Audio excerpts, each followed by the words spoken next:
Halo semuanya, berjumpa kembali kita di channel Cerita Populer. Kali ini kita akan membahas alur cerita film yang berjudul Marjavan, dirilis pada tahun 2019. Namun sebelum lanjut, bagi kalian yang baru menemukan channel ini, mohon dukungannya dengan cara klik like, share, dan subscribe di bawah ini. Serta aktifkan juga lonceng notifikasinya supaya kalian tahu jika ada konten terbaru dari channel ini. Dan kita langsung saja ke alur ceritanya. Film dimulai di kota Mumbai yang sedang merayakan suatu perayaan. Di sana ada seorang pria bernama Anna yang merupakan ketua mafia tangki air ilegal. Tidak lama kemudian, seseorang menelponnya. Pria tersebut bernama Gaitonde yang merupakan musuh bebuyutan Anna. Gaitonde memberitahu Anna kalau anak buahnya telah merampas mobil tangki air yang dikirim Anna untuk diberikan kepada masyarakat. Lalu Anna menyuruh Gaitonde untuk mengembalikan mobil tangki airnya, atau jika tidak akan ada seseorang yang akan menghajar anak buahnya dan juga putranya. Di tempat lain, kita dikenalkan dengan seorang pria bernama Ragu yang merupakan anak angkat Anna dan juga kekuatan baginya. Ragu yang telah mendapatkan perintah dari Anna, dia pun mulai menghajar semua anak buah Gaitonde dan juga putranya. Ragu dibantu kedua temannya bernama Mazhar dan Gopi.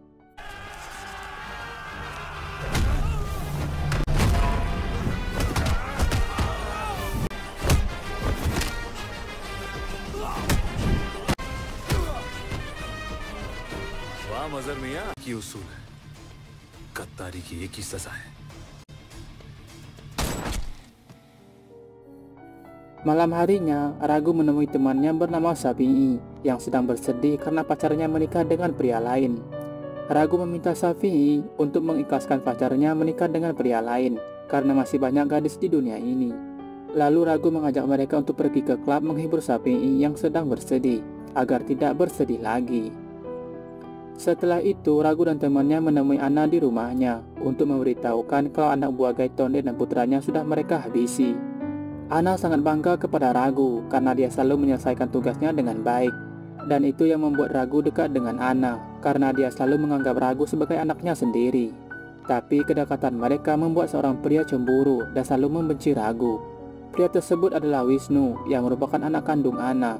Wisnu selalu mengusik Ragu, tapi Ragu tidak pernah membalasnya. Wisnu meminta Ragu untuk jangan pernah melupakan tempatnya, karena tempatnya selalu berada di bawah. Kemudian Ragu dan temannya kembali ke klub untuk bertemu dengan temannya bernama Arzu. Arzu merupakan gadis penghibur di sebuah klub. Dia sangat mencintai Ragu dan akan melakukan apapun untuk Ragu demi membuktikan cintanya. Tapi sayang, cinta Arzu bertepuk sebelah tangan karena Ragu tidak mencintainya. Dia hanya menganggap Arzu sebagai temannya saja. Keesokan harinya, saat Ragu terbangun, dia melihat gadis cantik bernama Zoya yang sedang menaiki mobil bersama temannya. Zoya merupakan gadis bisu. Dia datang ke sana untuk mencari anak-anak yang bisa bernyanyi dan bermain musik, karena dia akan mengirim mereka untuk mengikuti perlombaan. Tidak jauh dari tempat tersebut, terlihat ada emak-emak yang sedang membawa mayat anaknya. Ragu dan temannya yang melihat kejadian itu, lalu mereka membantu emak-emak tersebut untuk membawa mayat anaknya sekaligus menguburnya. Zoya yang melihat kebaikan Ragu tentu saja membuatnya terkesan. Lalu Zoya dan temannya menghampiri Ragu yang sedang duduk di depan masjid bersama temannya yang baru saja selesai membantu emak-emak menguburkan mayat anaknya. Zoya ditemani temannya untuk menerjemahkan setiap gerakannya. Zoya bertanya apakah mereka tahu anak-anak yang bisa bermain musik dan bernyanyi di tempat mereka. Tapi Safi'i menjawab kalau mereka tidak bisa bernyanyi, tapi mereka hanya bisa bermain sesuatu, yaitu pistol. Lalu Zoya mengajukan teka-teki kepada mereka. Membuatmu merana sampai tepian hatimu dan membuatmu menangis, menyulitkanmu dengan cara menimbulkan luka dan kemudian menjadikan keselamatanmu. Zoya meminta Ragu untuk menjawabnya. Ragu menjawab yaitu cinta. Tentu saja jawaban tersebut benar yang membuat Zoya senang. Akhirnya teka-tekinya ada seseorang yang bisa menjawabnya. Kemudian Zoya memberikan harmonika kepada Ragu dan memberitahu namanya yang tertulis di harmonika tersebut. Mulai hari itu mereka berteman. Di tempat lain, Anna didatangi seorang polisi jujur bernama Raffi Yadav. Dia membawa surat penangkapan atas nama Anna dengan kasus pembunuhan putra Gaitonde dan tangki air ilegal. Anna mengatakan kalau dia akan ikut bersama Yadav Tapi ketika sampai di lantai bawah, maka seseorang akan menelponnya untuk membebaskannya. Yadab yang tidak percaya, dia tetap membawa Ana pergi dari sana. Tapi ketika sampai di lantai bawah, ternyata benar, atasan Yadab menelpon untuk membebaskan Ana, yang akhirnya Ana pun dibebaskan. Ragu dan Zoya mulai mencari anak-anak yang bisa bernyanyi dan bermain musik. Salah satunya adalah Payal, yang merupakan adik Arzu. Payal meminta Zoya untuk minta izin dulu kepada kakaknya, karena tanpa persetujuan darinya, dia tidak bisa ikut bernyanyi. Setibanya di klub, Zoya minta izin kepada Arzu. Meski awalnya Arzu tidak mengizinkan, karena nasib adiknya nanti akan sama seperti dirinya yang menjadi wanita penghibur di klub tersebut. Ragu yang melihat Zoya sedih, dia mengatakan kalau Zoya boleh mengajar Payal bermain musik dan bernyanyi. Zoya yang senang, dia berterima kasih kepada Ragu. Lalu dia mengatakan, untung saja orang-orang di sana takut kepadanya. Ragu bertanya, apa Zoya tidak takut kepadanya? Lalu Zoya menjawab, selama harmonika tersebut masih bersama Ragu, dia tidak akan pernah merasa takut. Setelah itu, mereka melanjutkan mencari anak-anak yang bisa bernyanyi dan bermain musik. Kemudian Zoya dan temannya mengajari mereka. Arzu yang melihat kedekatan Zoya dan Ragu tentu saja membuatnya cemburu, karena pria yang disintainya dekat dengan gadis lain. Ketika berjalan, tiba-tiba saja Ragu dan yang lainnya diserang oleh Gaitonde dan anak buahnya untuk balas dendam, karena Ragu telah membunuh anak buahnya dan juga putranya. Ragu yang tidak tinggal diam, dia membalas tembakan tersebut, tapi Payal kena tembakan tepat di perutnya. Ragu terus membalas tembakan dari Gaitonde, yang akhirnya Gaitonde kena tembakan di lengannya, lalu mereka pergi. Kemudian Payal dibawa ke rumah sakit, dan setibanya di sana, Ragu mendonorkan darahnya, karena Payal banyak mengeluarkan darah. Tidak lama kemudian, polisi Yadab datang. Dia tahu kejadian yang sebenarnya, kalau Ragu tidak ingin membunuh, tapi hanya untuk melindungi mereka. Yadab mengatakan, dengan kebaikan Zoya, dia yakin kalau Ragu akan berubah. Yadab memberikan nomor HP-nya. Jika suatu saat nanti Zoya bisa membujuk Ragu untuk meninggalkan Ana, maka saat itu dia akan membantunya. Lalu dia pergi. Tidak lama kemudian Ragu datang. Karena merasa bersalah atas kejadian yang menimpa Payal, dia meluapkan kemarahannya kepada Zoya, bahwa musik yang diajarkannya kepada anak-anak di sana tidak akan bisa merubah apa-apa. Setiap generasi selalu akan ada penerusnya. Contohnya saja Payal. Setelah dia dewasa nanti, dia akan menggantikan Arzu menjadi penari di bar. Ragu meminta Zoya untuk tidak perlu mengajarkan musik kepada mereka, karena itu akan sia-sia saja. Keesokan harinya, Payal dan yang lainnya keluar dari rumah sakit. Tiba-tiba saja ada pesan masuk ke HP Zoya yang mengatakan kalau anak-anak yang mereka ajarkan diterima untuk festival musik di Kashmir. Tentu saja kabar tersebut membuat mereka senang. Tidak lama kemudian Ragu datang sambil membawa balon, tapi balon tersebut terlepas pada saat dia minta maaf kepada Zoya karena telah memarahinya kemarin.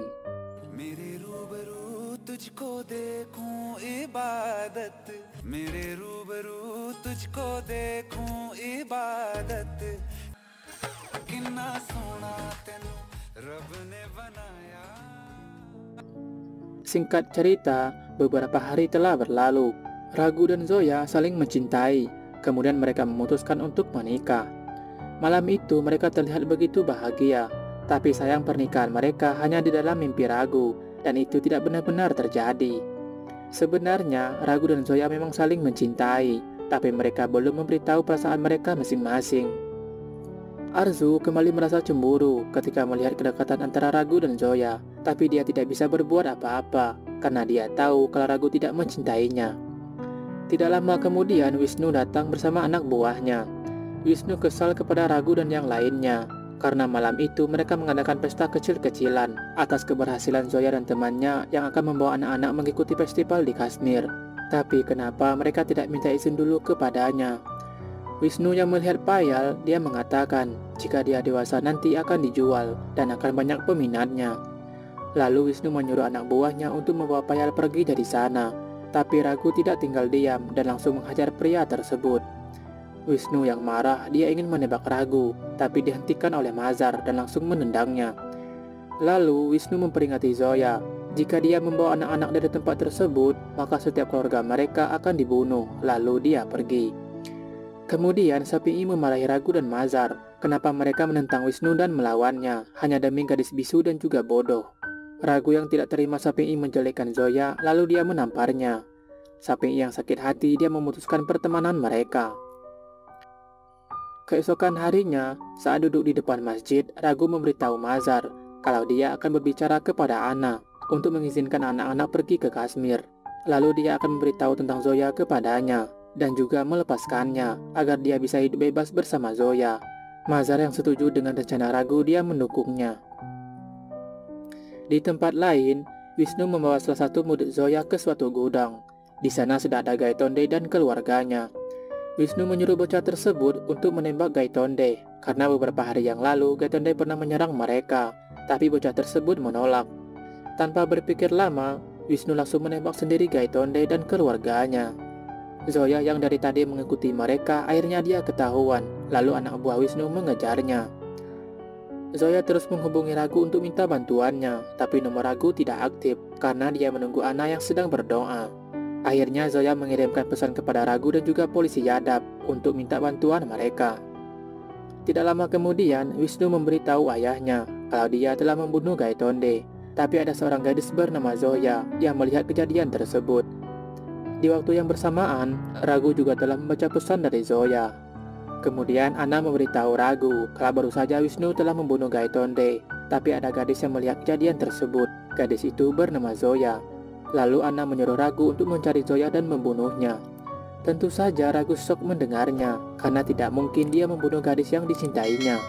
Di sisi lain, dia juga tidak bisa menolak perintah dari Anna yang sudah dianggapnya sebagai ayahnya sendiri. Setelah itu Ragu mencari Zoya dan berhasil menemukannya. Di sana Ragu mengatakan kalau Anna mengirimnya ke sana untuk membunuh Zoya. Di saat itulah Ragu memberitahu Zoya tentang perasaannya selama ini, kalau dia sangat mencintainya dan tidak akan pernah meninggalkannya. Setelah itu Ragu membawa Zoya pergi dari sana dan akan meninggalkan kota tersebut. Tapi setibanya di terminal bus, mereka dihadang oleh Wisnu dan anak buahnya. Kemudian pertarungan pun terjadi.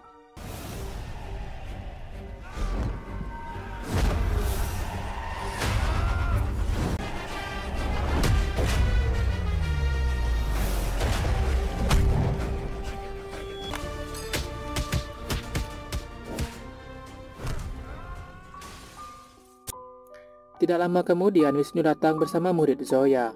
Wisnu meminta Zoya untuk ikut bersamanya secara diam-diam, atau jika tidak dia akan membunuh muridnya.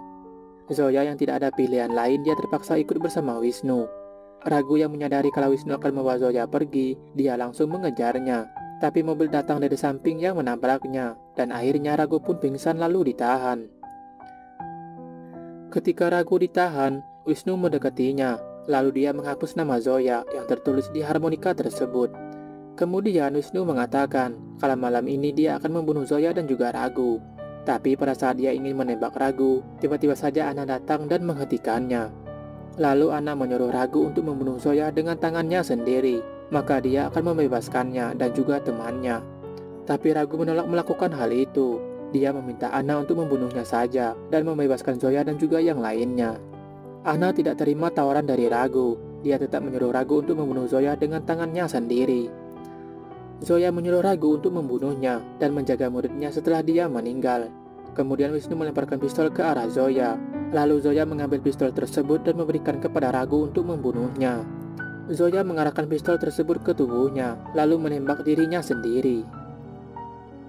Setelah kematian Zoya, Ragu hanya bisa memeluknya sambil memegang harmonika pemberian Zoya. Keesokan harinya, Ragu dibawa ke kantor polisi karena dia telah membunuh Zoya. Sedangkan Zoya dimakamkan oleh Mazhar dan temannya.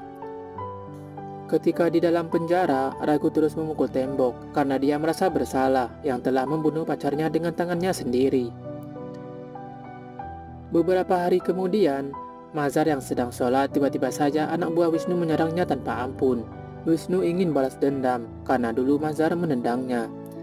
Setelah Mazhar selesai sholat, mereka kemudian memotong kakinya agar dia tidak bisa menendang lagi. Singkat cerita, 6 bulan telah berlalu. Gopi dan Mazhar dijadikan budak oleh Wisnu karena mereka telah berani melawannya. Dan tidak lama kemudian Wisnu datang bersama Sapei dan juga murid Zoya. Ternyata Sapei bergabung dengan Wisnu setelah dia bertengkar dengan Mazhar dan Ragu waktu lalu. Kemudian Wisnu mengenalkan pengawal pribadinya untuk melindunginya dari kematian. Kemudian scene berpindah. Ragu yang masih di dalam penjara dia melamun sambil menuliskan nama Zoya. Tapi nama tersebut dihapus oleh napi lain yang akhirnya membuat Ragu marah dan menghajar mereka semua.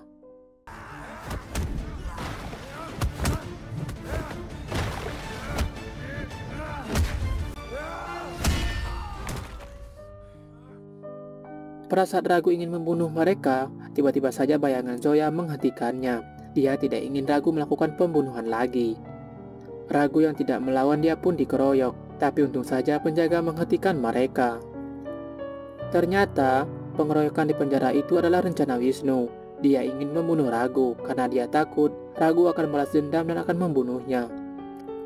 Ana yang mengetahui pengeroyokan tersebut, dia memarahi Wisnu dan menganggapnya seorang pengecut karena dia takut dengan orang yang sedang berada di dalam penjara. Ana mengatakan kalau besok pengadilan akan memberinya hukuman penjara seumur hidup. Jadi bagaimana mungkin Ragu akan balas dendam? Setelah Ana pergi, Shafii memberi saran kepada Wisnu. Untuk menghilangkan kecemasan itu, mereka harus mengeluarkan Ragu dari dalam penjara lalu membunuhnya. Keesokan harinya, pengadilan memutuskan kalau Ragu dinyatakan tidak bersalah. Tentu saja itu adalah rencana Wisnu untuk mengeluarkan Ragu karena dia akan membunuhnya. Sebelum meninggalkan penjara tersebut, tidak lupa Ragu mengambil harmonika pemberian Zoya, karena hanya itu kenangan dari kekasihnya. Setelah keluar dari pintu gerbang, ternyata benar Shafii dan yang lainnya sedang menunggu Ragu. Di sana Shafii memberi pistol kepada Ragu jika dia ingin membalas dendamnya kepada Wisnu. Tanpa berpikir panjang, Ragu langsung mengambil pistol tersebut dan pergi menuju tempat Wisnu. Sedangkan Wisnu dan anak buahnya sudah siap menyambut kedatangan Ragu. Tidak lama kemudian Ragu datang. Lalu Wisnu menyuruh anak buahnya untuk menembak Ragu jika dia mulai terlihat. Tapi Ana melarang mereka untuk menembak Ragu sebelum dia yang mulai menyerang terlebih dahulu. Kedatangan Ragu tentu saja memberi harapan baru bagi Mazhar dan juga Gopi, karena hanya Ragu yang bisa menyelamatkan mereka. Tapi setelah Ragu berada di depan gedung, dia mengeluarkan semua peluru dan juga membuang pistol tersebut. Kemudian Ragu mengangkat tangannya sebagai tanda kalau dia tidak ingin bertarung lagi. Ternyata Ragu telah berjanji kepada almarhum kekasihnya kalau dia tidak akan membunuh lagi, lalu dia pergi. Wisnu yang melihat perubahan Ragu tentu saja membuatnya tidak percaya. Bagaimana mungkin Ragu bisa berubah secepat itu dan tidak ingin balas dendam atas kematian kekasihnya. Setelah itu Wisnu menyuruh Shafii untuk mengawasi Ragu karena dia tidak percaya kalau Wisnu tidak ingin balas dendam atas kematian kekasihnya. Malam harinya, Mazhar dan Gopi menemui Ragu. Mereka kecewa kepadanya karena Ragu tidak ingin balas dendam, sedangkan mereka sudah banyak berkorban. Mazhar telah kehilangan kakinya, tapi Ragu tidak menghargai pengorbanannya sedikit pun. Ragu mengatakan kalau dia tidak pernah meminta mereka untuk berkorban untuknya, dan dia tidak akan pernah membunuh Wisnu karena dia tidak ingin balas dendam, lalu dia pergi. Ternyata pertengkaran mereka didengar oleh Shafii. Lalu dia memberitahu Wisnu kalau Ragu benar-benar telah berubah dan dia tidak akan balas dendam. Tapi Wisnu masih saja tidak percaya kalau Ragu benar-benar telah berubah. Lalu dia menyuruh Shafii untuk membuat rencana untuk memancing kemarahan Ragu. Dengan begitu dia akan balas dendam kepadanya. Ketika Ragu pergi ke klub, dia dikejutkan dengan payal yang sedang dilelang oleh Shafii. Dan tidak lama kemudian Wisnu menelpon. Dia meminta Ragu untuk menyelamatkan Payal atau Arzu yang sedang disekap olehnya. Ragu yang sudah berjanji tidak akan bertarung lagi, lalu dia pergi dari sana tanpa melakukan apapun. Wisnu yang melihat perubahan Ragu, dia baru percaya. Ternyata Ragu benar-benar telah berubah dan tidak ingin balas dendam. Tidak lama kemudian, Ana datang dan langsung menampar Wisnu beberapa kali. Dia sudah melarang Wisnu untuk jangan lagi mengganggu Ragu, tapi Wisnu masih saja mengganggunya. Wisnu yang merasa bersalah, lalu dia minta maaf kepada ayahnya. Dia menyadari kalau selama ini dia menjadi kelemahan ayahnya dan dia tidak bisa menjadi anak yang baik. Tapi ayahnya juga tidak bisa menjadi ayah yang baik untuknya. Setelah itu Wisnu membuang ayahnya dari ketinggian lantai 10 yang membuat ayahnya meninggal. Mulai saat itu Wisnu menggantikan ayahnya sebagai bos mafia dan besok mereka akan merayakannya. Di tempat lain, Ragu dihajar oleh anak buah Wisnu. Awalnya Ragu mengalah dan tidak ingin bertarung melawan mereka. Tapi setelah dia tahu kalau Anna sudah tewas, dia langsung menghajar dan mengalahkan mereka. Kemudian mengubur mereka di tempat yang sama. Setelah itu, Ragu pergi ke kuburan Zoya untuk minta izin yang terakhir kalinya kalau dia akan bertarung untuk melawan Wisnu. Kali ini dia tidak akan balas dendam, tapi dia akan mencari balasan. Tidak lama kemudian, Mazhar dan Gopi datang yang siap membantu Ragu untuk melawan Wisnu. Begitu juga dengan Sapi'i yang siap membantu Ragu. Ternyata, selama ini Sapi'i hanya pura-pura menjadi anggota Wisnu, tapi sebenarnya dia menjadi mata-mata. Arzu mengatakan kalau Ragu telah berhasil membuat Wisnu percaya kalau dia tidak akan balas dendam, dan besok saat yang tepat untuk membunuh Wisnu, karena dia akan merayakan kalau dia telah menggantikan posisi ayahnya. Polisi Yadav juga mendukung Ragu untuk membalaskan dendamnya kepada Wisnu. Lalu dia memberitahu Ragu kalau besok dia akan datang terlambat karena dia tidak ingin menghentikan rencana Ragu untuk membalaskan dendamnya. Keesokan harinya, Ragu dan ketiga temannya sudah siap melawan Wisnu dan anak buahnya. Wisnu yang melihat kedatangan Ragu tentu saja membuatnya kaget. Lalu dia menyuruh anak buahnya untuk menyerang mereka.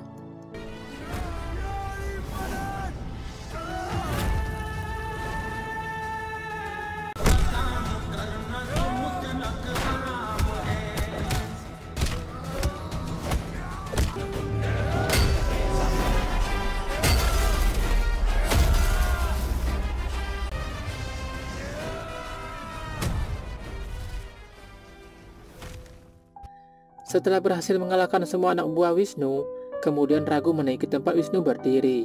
Tapi setibanya di atas, tiba-tiba saja Wisnu menikam tepat di dada Ragu dengan anak panah, lalu mematahkan anak panah tersebut.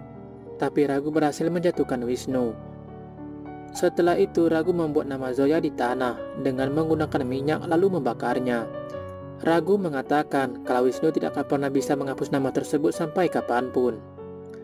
Setelah itu, Ragu membakar patung yang ada di belakang Wisnu, sedangkan Wisnu hanya bisa pasrah menerima kekalahannya, hingga akhirnya Wisnu pun tewas. Begitu juga dengan Ragu yang sudah mulai lemah, karena anak panah masih tertancap di dadanya. Kemudian Ragu minta maaf kepada Arzu, karena untuk kedua kalinya dia akan meninggalkannya sendirian. Setelah itu Ragu melihat bayangan Zoya yang tersenyum kepadanya, karena Ragu berhasil membuat tempat tersebut tidak ada lagi terdengar suara tembakan. Di sana hanya terdengar suara musik seperti yang Zoya inginkan. Setelah itu Ragu meninggal. Polisi Yadav yang baru datang ke TKP, rekan kerjanya memberitahukan kalau Ragu sudah meninggal. Tapi polisi Yadav mengatakan kalau Ragu belum meninggal. Dia baru saja menyatu dengan kehidupan barunya bersama Zoya.